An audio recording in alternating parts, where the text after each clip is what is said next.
Hi, welcome to the follow-up for the Fab and Flashy Vision Board. So last Saturday, we came on the live and we worked on our vision boards for 2026. We went through a lot of our goals. And one thing that I wanted to leave everyone with last week was to look at one of your goals on your board and just quickly think, break it down on the smallest scale, one thing that you can implement in a week to help you get there. And so when we were on the live, I gave the example of if you wanted to lower your A1C, say you got unfavorable blood work over the last few months and you wanted to lower your A1C, that was one of your goals for 2026. Well, of course, you can't do that in 1 week, but in 1 week, you could make some changes. You could implement more fluids, such as water, maybe zero sugar, and just start small. Quitting sodas cold turkey, as some people can do that and do well with it, but maybe you need transition. Maybe you transition to diet soda. So I gave that example. So for me, as promised, I was going to break down my vision board. So this is the finished product of my vision board. All right, so my vision board, I put a little mirror in the center of it. And above the mirror, it says the words, in 2025, I was blessed, a year of many firsts. Every day, I will challenge her, and I'm pointing down to the mirror, so when I'm facing it, I can look in the mirror, to exceed them in 2026. So that's my goals. For my vision board, my goals were in different areas. So one area you can see, it's for my faith and just personal or professional goals. I have a little sticky note here in terms of development. So for development, I want to get some AI training. I think AI is important, and like it or not, it's here. And I think it's better to have the knowledge of it to see how it can benefit you in any aspect. And then reading. So a lot more reading. I want to read 10 books, a minimum of 10 books this year. And then more studious as it relates to Bible and my area of faith. I want to develop that. And I want to also, in the area of training, up my cooking game. That is sort of over in this area, kind of related to fitness, but still, just, for those of you that don't know, I was in the military, and one of my couple of jobs in the military that I had was in food service. So I do have the formal training, but I just want to up my game. Just little touches, presentation, that type of thing, and more variety. So that's one of my goals. So I reached out to one of the community education centers in the county, and there were some cooking classes, but the ones that are offered in the spring aren't something I'm interested in. But the coordinator let me know to follow back up in April, and there'll be more offerings for the summer and the fall. So that's something that I plan to do as I want to up my cooking game. Then another area I focused on was just relationships, family, particularly my mother. My father is deceased, but I still have my mom, and she does live 600 miles away. So being that she's far away, just working on spending more time than I had. I have been working on that over the last few years. Had her come up, spend a few weeks with me at a time, but with her condition being where it is, it's not quite feasible for her to travel. So I do have to travel for her. So I'm making provisions for that, and just family in general, as well as my friends and my connections. I do have a network, my village of those around me. So just making the most there. And of course, my fitness. I am a professional bodybuilder, and just fitness, mind, body, and soul. Not just eating and working out, but just self care, making sure I'm taking care of myself. And then I have a stethoscope here because I will be 50 in April.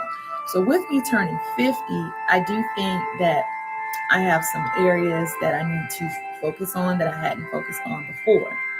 I'm going to briefly talk about that. So I want to stop there.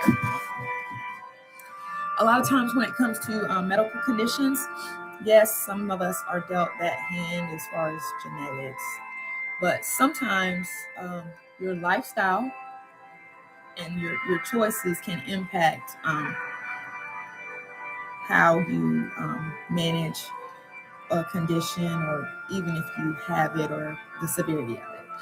So being that I'm turning 50, a few months ago when I was at my primary, I was talking with my primary about some of the things that I was going to have to implement when I was 50. He went over a few things, but just kind of just wanting to know out of curiosity. I mean, I've heard people say, oh, you have to get the shingle shot. So what I did, I went on Medline Plus. It's a government website, and just search a lot of good information backed by scientific studies, as well as professional physician researchers. And I have an appointment with my primary in March. So I'm going to take this list and just kind of go over some of the things and just ask if they apply to me. So one of the things that I mentioned specifically on my live was that I wanted to monitor my blood pressure, because honestly, I only checked my blood pressure whenever I went to a doctor's appointment, whenever that was.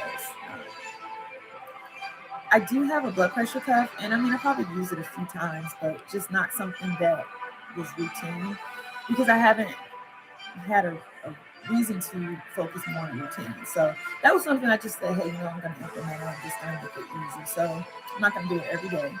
But I said, what I'm going to do? Make a goal to check my blood pressure twice a week. So I went online and got a blood pressure. It is called Health Push. It's one of those ones that you put around your wrist. And I like this one because it's simple. You can just put it on your wrist. You don't have to worry about trying to get the cuff and toy around with any of that. And it comes with a component where you're able to use an app. And you can use the app to track everything and put your information in. And it can just track it, and you can just kind of see a trend. So I'm going to be doing that. And this is a little box that it came in.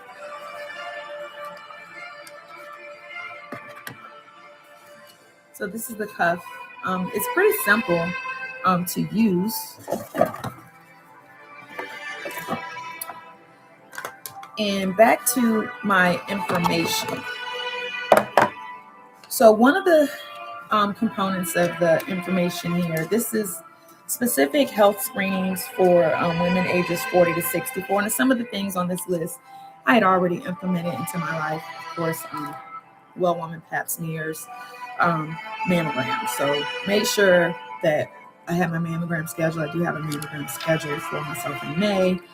Have a well woman visit scheduled as well. I do need to schedule an eye exam. I wear contacts and glasses alternatively, and it's time for another exam, and that's something that I need to do. But there's one particular thing on here, the blood pressure that I just spoke about. And like I said, just being mindful that blood pressure can impact other conditions. I said, I think I'm going to monitor my blood pressure at a minimum of twice a week. And so on this, it specifically said that having your blood pressure checked at least once a year, which it was at least once a year, because it was whenever I had my doctor's appointments for whatever it is, just checking your vitals, normal type of thing, weight and everything. And beneath it states that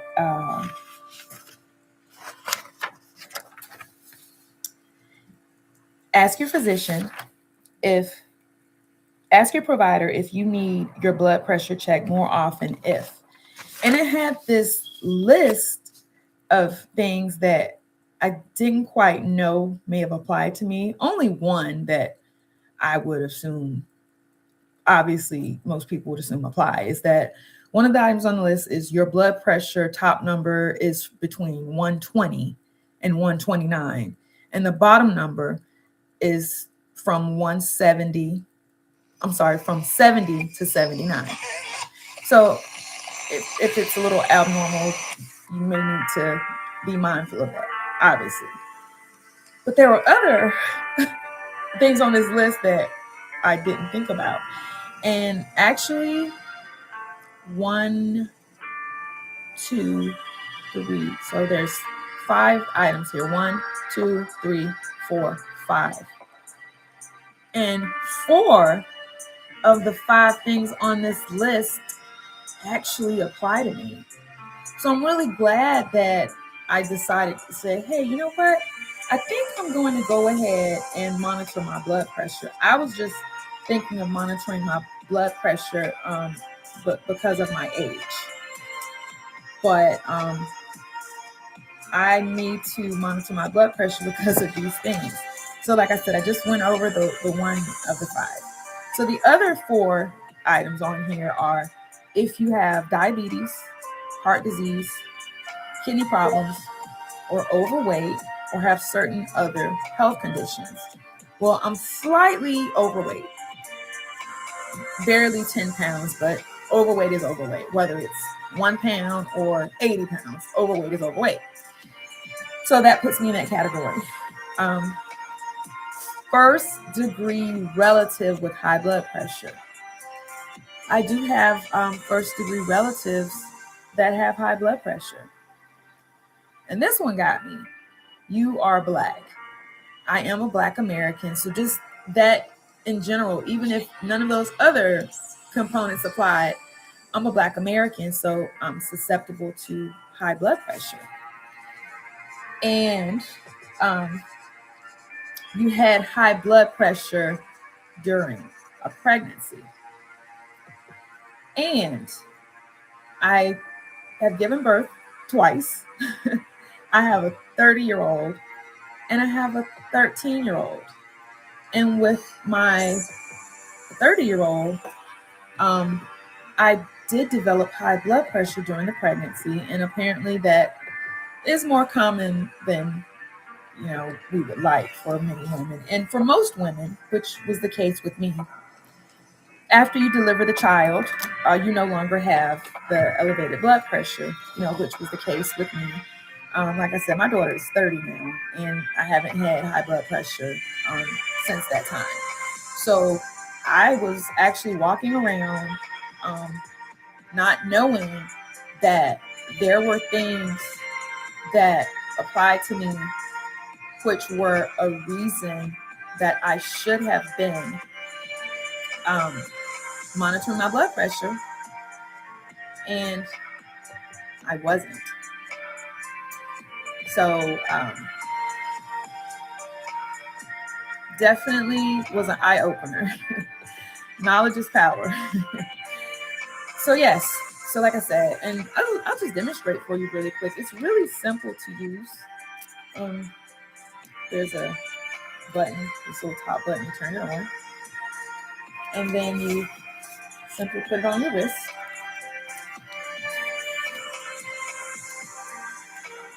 And you monitor your blood pressure.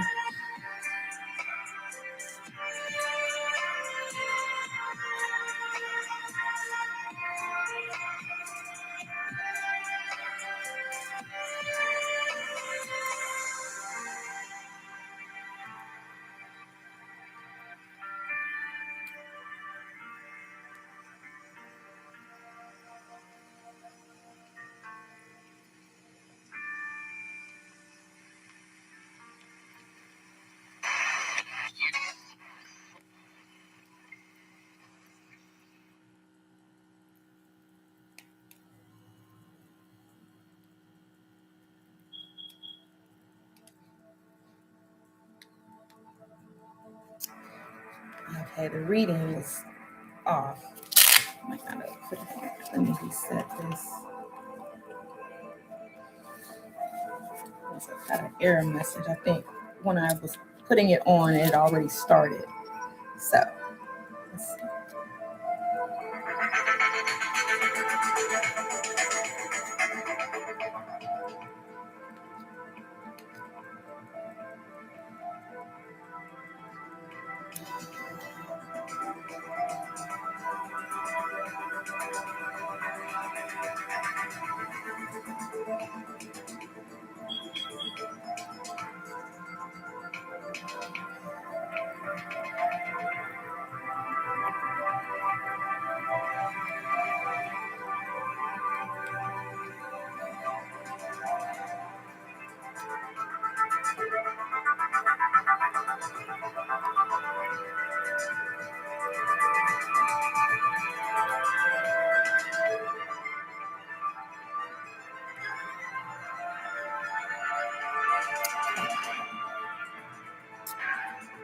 (139/8). I will say I've been running around a little bit, so I'm going to check it in a few minutes. Been talking and everything, but being quiet, running up and down the stairs, so it was a little bit off. So it's very simple, and it sends the data to your phone. So that's perfect. And now that I know that I have all of these things that apply to me, I'm definitely going to be checking my blood pressure twice a week, just so if there's any patterns that I notice where my blood pressure is more elevated, that's something that I can communicate with my healthcare team. Okay, so just want to go over a few of these things for those of us who are ladies, and we are between the ages of 40 and 64. Okay, so the very first one, like I just went over, is the blood pressure screening.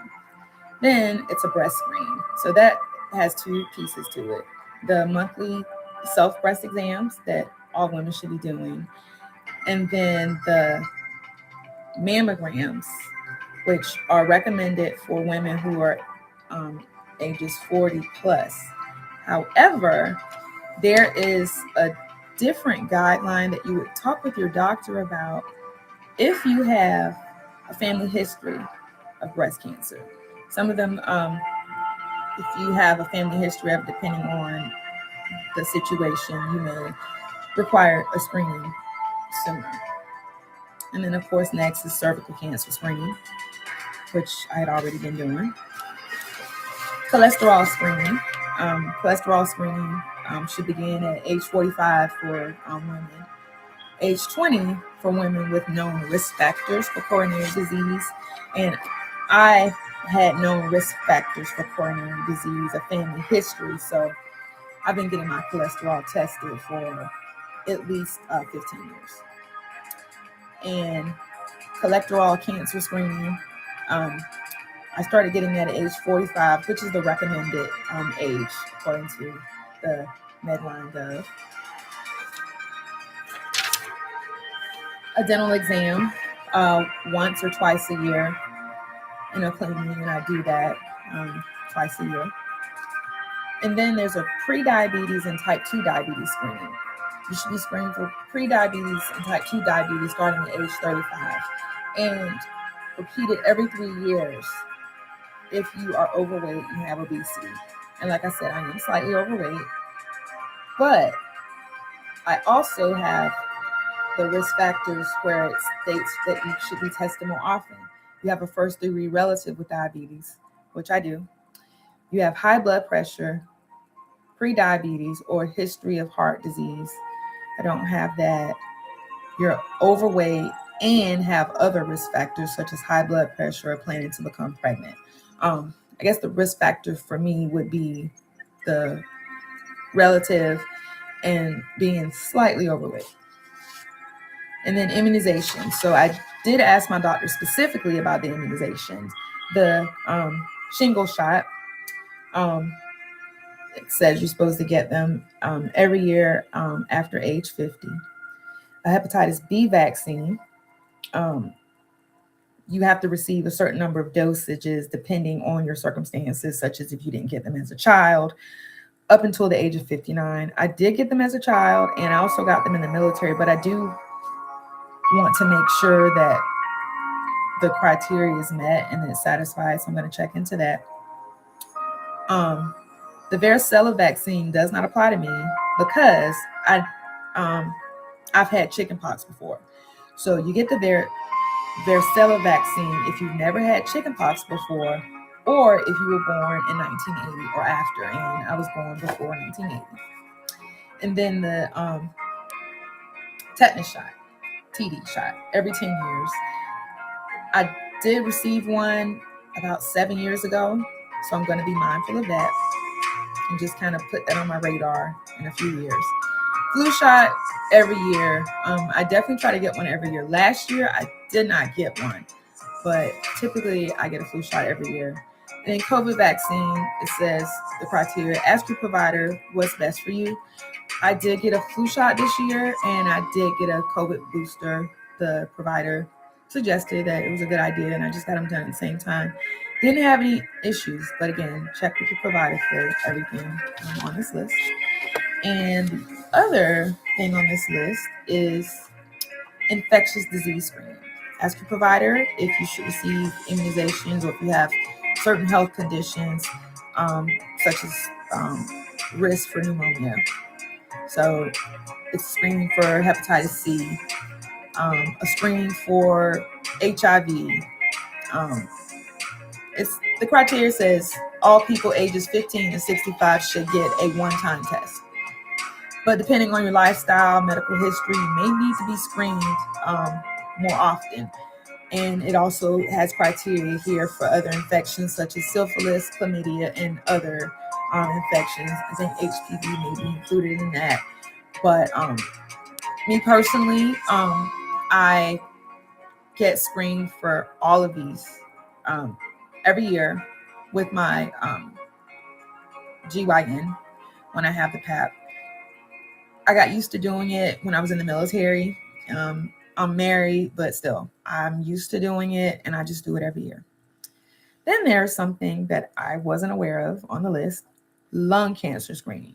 It says that you should have an annual screening for lung cancer with low-dose tomography if all of the following are present. You're age 50 to 80 years old, and you currently smoke or have quit within the last 15 years, or you have a 20-pack history of smoking. 20-pack a year history of smoking. I'm a non-smoker. I've never been a smoker, so I guess that wouldn't apply to me. And I didn't experience any consistent secondhand smoke. Maybe when I was younger at a relative's house, may have been exposed to a little bit, but not anything recent or frequent. Osteoporosis screening. So if you're 50 to 64 as a woman, you have high risk factors for osteoporosis. Just because you're a woman and you're 50 to 64, it doesn't matter. You're at high risk for osteoporosis. And the other risk factors in addition to this include long-term steroid use. So if some of you are on some of those steroids, I can't think of that one steroid name. I've been on it before for a couple different conditions. I have a history of spinal surgery, and I have some issues with my feet. And I've been on, it's a really popular steroid. Let me look this up. And a lot of people complain that they experience weight gain on it, but I didn't experience that because I was on it. I was on it a few times, maybe a handful of times, but it was short term. And because it was short term, that's the name of it, prednisone. I couldn't think of it. It's very popular. It's helpful for different conditions, but there are some people that have to take it for certain conditions long term. So how it was explained to me, because the last time I received a steroid was last year, and I asked my doctor about it. It was a pack of prednisone, because I kept hearing people mention weight gain. I'm thinking, okay, what's going on? So the doctor shared with me that prednisone elevates your blood glucose. So because it causes an elevation of your blood glucose, that alone could cause you, depending on how long you're on it, to store fat. So it could cause a temporary pre-diabetic state for you. And when you're in that state, it is hard for you to maintain your weight. But like I said, if you're on it temporary, you may not see the effects of it. It could be very minimal, if any. So, but for osteoporosis, if you've taken steroids long term, that is an additional risk factor other than being a woman who's over the age of 50. If you have a lower body weight, so if you're, in terms of BMI, if your BMI is in the lower range, you're at risk because you're smaller, bone density, or whatever the case may be. That's a risk factor. If you're a smoker, that's a risk factor. If you have heavy alcohol use, that's a risk factor additional. Or if you've had a fracture, a bone fracture of some sort after the age of 50, or a family history of hip fracture or osteoporosis that you're aware of. So to be screened for that, there's a test called a bone density scan. And I had been doing some research on some other things because I'm just very mindful of prevention and that type of thing. So I recently, looked into, aging and how that impacts women. So I found out that there's a test called a bone density scan. Unfortunately, most insurance companies only cover bone density scan after the age of 65. But me being 50, I didn't really feel comfortable with that for me. It's a personal decision, because I feel like if I'm 50, that's 15 years. 15 years is a long time in this age of life where you're experiencing a lot of changes with your body. And I want to know where I am, so that if I'm where I need to be or close to where I need to be, I can be mindful and just implement the things that I need to do or continue to do what it is that I'm doing to keep me where I need to be as far as my bone density. Or if I'm deficient, then I have 15 years to rectify it and address it. So I paid out of pocket for a bone density scan. I had enough in my flexible spending account to cover it, so it wasn't an unexpected expense. It was about $200, and it was very good information. I see where I stand. My bone density is very normal, high normal, not just for my age, but there's different numerical data that they give you, and it also had age ranges. It had numerical raw data, and had age ranges, and it broke it down by gender. The other information besides your bone density, they give you your muscle mass, and they give you your body fat percentage.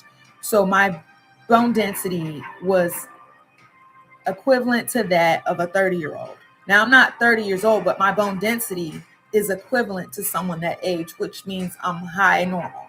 And I want to keep it that way. There are different things in your lifestyle, diet, exercise, not smoking, not being an excessive drinker, and implementing resistance training to help you.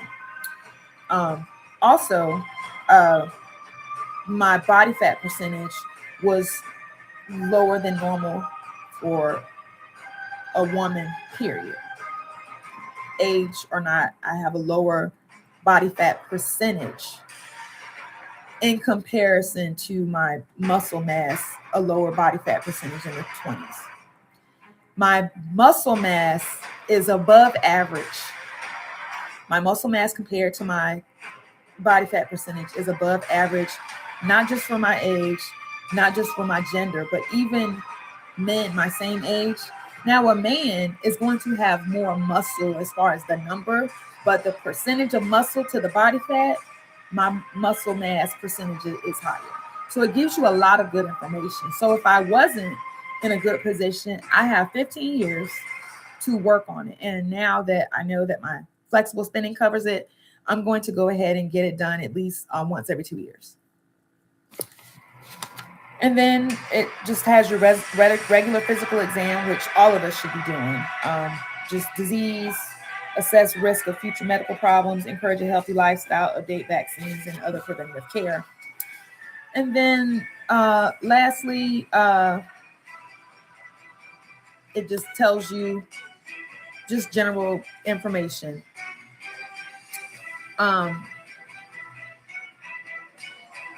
Focus on diet and exercise, lifestyle. Be mindful of alcohol, tobacco use. Manage depression and anxiety, however that needs to be, with a professional, stress relief, whatever the case. And just be mindful of safety issues such as using seat belts, intimate partner violence, highway drinking, that type of thing. And just your medication.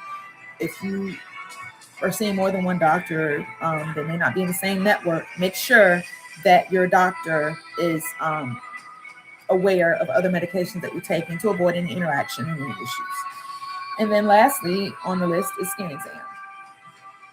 Your provider may, check for skin exam, and that's something you should pay attention to. If you have like a little spot or something, it looks abnormal or it's been there a while, make sure you get that looked at. It could be cancerous or non-cancerous, but you want to make sure. So that is a major component of my fitness area, which is very important for me for my longevity. I want to age and I want to have control of the way I age as much as possible. Being here is one thing, but being independent and being able to enjoy everything around you, people, connections. I want to implement in my life the things to be able to enjoy just being here. So I really knew that turning 50, I just wanted to make sure I'm doing all the things as much as possible to just take care of myself. So that was one of the things that I did for the week. So I just said, find one little thing that you can do in a week to get you there. So like I said, I wanted to be more mindful of my blood pressure this year. So I have the cuff. I check my blood pressure twice a week. So that's where I'm at there. So the other piece of that is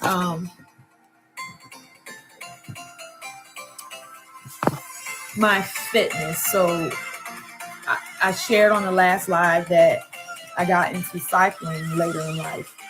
You rode a bicycle as a kid, but I hadn't had a bicycle since I was 15. And in 2022, at the age of 46, I bought a bicycle and I rode the Virginia Capitol Trail. So it was just a great experience. I rode the whole thing. It's 52 miles. Hadn't had a bicycle since I was 15 years old. I don't even use a bicycle at the gym too much, maybe a couple times a year. But that was a great experience, and I like riding the cycle. But last year just had so much going on, didn't really get a chance to. So probably around February or March, I'm going to start back riding my bike maybe once or twice a week, because it's just great stress relief, another form of exercise. So I worked on that. And then another piece of the fitness, for those of you that don't know, I'm a professional bodybuilder. So I reached out to a promoter because one of my goals this year is to compete in another show. I had a goal last year to compete in another show. I did compete in a show last year, which I got my professional bodybuilder status. However, I just had a lot going on with my mother, with her health and changes in health. I had to pull out of the show, so I wasn't able to compete. So this year, giving myself more time. So I reached out to a promoter, and there is a show working on the last pieces of it, but I'm just told that it's going to be into September. So yes, another thing that I worked on was travel. So there's a few places on my bucket list where I would like to go. One of the places is Alaska. So I'm researching opportunities in Alaska. I would like to visit a national park. I think that Alaska is just a different part of the United States that I like to explore and just learn from. So that's on my goal. I do plan to go to Alaska this year. So that's why on the vision board, I have the little mountains there, Mount McKinley. Um, this is a site at the Denali National Park. And that's a little mini map of Alaska. There's Fairbanks, Valdez, Denali, Anchorage. So I'm probably going to end up in the Fairbanks area. So I'm researching information, hotels, and that type of thing, and I'll make my decision as to when I go. And so that's pretty much it. I just want to do a check-in, send encouragement to everyone. You know, if you didn't get a chance to work on any of your goals, it's okay. We are in January. You have about 11 and a half more months to work on those goals. Nothing happens overnight. Just be consistent. And it's about balance. Life happens. Like I shared on the live last year, was difficult for me. A lot of changes, a lot of moving pieces. I had some issues going on with my mom. And like I said, I live 600 miles away from my mom. So, you know, going down there, spending a lot of time. Over that year, I picked up about 12 pounds. But in September, I started working on it because I just didn't want it to get out of hand. And I've gotten down about 9 pounds. Sometimes it fluctuates, 8.6, 8.4, but about 9 pounds. So I'm where I need to be. And that is definitely a challenge in this phase of our life. A lot of changes, metabolic changes, hormonal changes. And just sometimes when you're older, a lot of older people aren't as active as they should be. So, yes, again, that's just a little follow-up to the vision board. And I just want to leave you all with encouragement. Don't overwhelm yourself. Don't try to do it all at once. That's not how anything works, ever. So just little by little, take a look at this board again. However your board looks, take a look at it. What I did was take a picture of it, and I sent them to Walmart. I had it some printed out, and I put them in other places because this is gonna go in my fitness area where I work out at home, but I can't take it with me at work. But putting one in the car, have one with me at work, and just in another place around the house. So it's just a constant reminder that, hey, I need to go back and take a look at it. Another piece I do want to share in terms of my development is my show. So just my show, I just want a wider reach. I want to encourage others. So I'm looking at partnerships and engagement. So I have reached out to some people in the community, and I'm looking at some partnerships within media, radio, and working on some partnerships. So that's something that I'll be sharing in the near future. So I just want everyone to stay encouraged.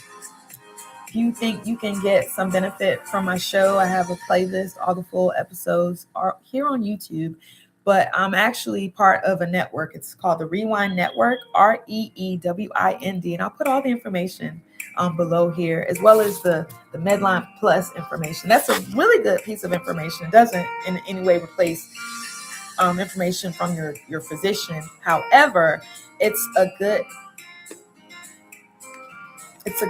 guideline to use to advocate for yourself. Okay, physician, nurse practitioner, whoever you see, they have plenty of patients. It's our job to advocate for ourselves. Ask the questions. If you need a second opinion, do that. You are ultimately in control of your health. So communicate. What resources are there? And as far as resources, a lot of us in this phase of our life may find ourselves in a caregiver role. Make sure you're not doing this alone. I will have a show specifically coming up sometime this year where we will focus on caregivers and the resources that are available, because a lot of us are being thrown into this and we're not prepared, and it's a lot. And a lot of caregivers are giving so much that they themselves become sick. And unfortunately, some of them, not only do they meet their demise, some of them pass away before they're finished caring for the person that they dropped their life to care for. So make sure you are utilizing the resources around you, resources, whether it's a church. Look at faith-based organizations. Reach out to, maybe it's dementia. Reach out to the Alzheimer's Society Association. I had a show back in November, my very first show actually. It was for Alzheimer's Awareness Month, and I shared some of the resources that are available. So be sure to go check that out. We did touch on caregiving there. So don't do this alone, and most importantly, take time for yourself. It doesn't have to be getting your nails done, getting your hair done. It can just be taking time to say, you know what, I'm going to go take a walk, clear my mind, get my steps, get my heart rate up, do this for me. You can't pour from an empty cup. You can't keep giving, and you don't have anything left for yourself. So in 2026, if you haven't been, make sure you're taking good care of yourself. Self-care, taking time for yourself, trying to focus on sleep, and reevaluating relationships and connections, and just keeping it real. Even if this is a relative, be mindful of those connections. And even if you have been a people pleaser your entire life, it's okay to now say, you know what? I want to set boundaries. That is self-love, and that's taking care of you. And as always, be blessed and be empowered. Goodbye.